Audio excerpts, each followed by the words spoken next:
ندعو الله سبحانه وتعالى يستجاب لنا؟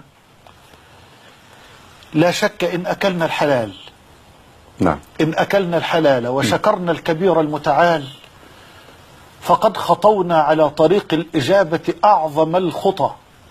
طيب أحدهم ذهب للإمام إبراهيم ده أذهب وقال: ألم يقل ربنا ادعوني أستجب لكم؟ نعم. قال: بلى. قال: فلما ندعو لا يستجاب لنا؟ لما؟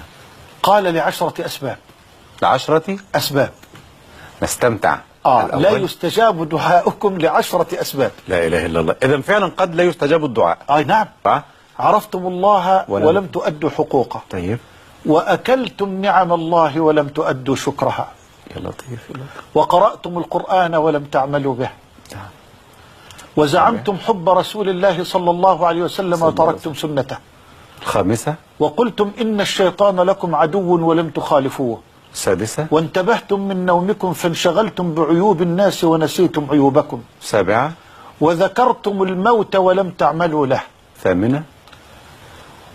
ودفنتم موتاكم ولم تعتبروا بهم. وقلتم إن الجنة حق ولم تعملوا لها.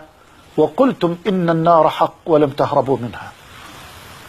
الله، كلام خطير. هذا تجسيد لواقع الأمة الذي نعيشه. إيه ورب الكعبة.